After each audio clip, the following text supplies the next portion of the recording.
Well, let's go to Brussels now, where we can speak to an expert on this, Peter Chase, who joins us. He's a senior fellow from the German Marshall Fund. Well, thanks for taking time to speak to us here on the programme. Well, I mentioned in the introduction this has been 16 years this rift has been going. Are you amazed that it hasn't been solved by now? Yes, I am amazed. I was involved in it early on when I was with the State Department, and this is something that I think both sides should have agreed to resolve many years ago.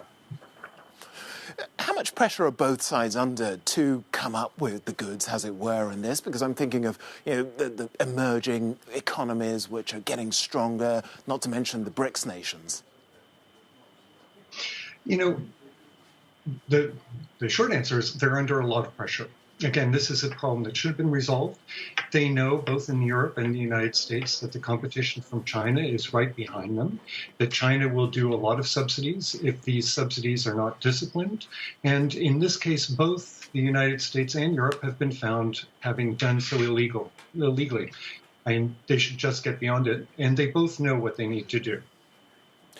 Or love it or loathe it. Sorry, I wanted to ask you. Do go ahead.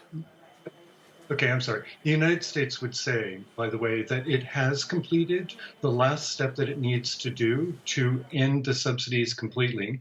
And it's one reason why they are a little bit annoyed at the European Union having decided to retaliate against the subsidies for Boeing when just after Mr. Biden was elected. Okay. Well, love it or loathe it, I was going to ask you earlier, Donald Trump has really changed the playing field with his America First policy. Do you see that as something which Joe Biden is now going to, whether he likes it or not, going to be forced to actually administer? There are going to be some things that Mr. Trump has done that Mr. Biden will not just be able to wish away, even though in many respects I think he would like to do so.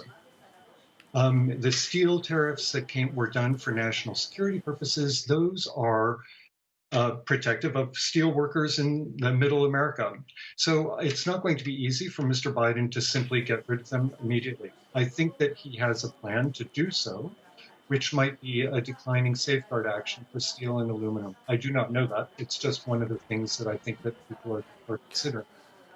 But I think that he wants to work much more closely with Europe in terms of addressing some of the bigger problems we see out of the competitive challenge with China, which come from the distortions in the Chinese economy.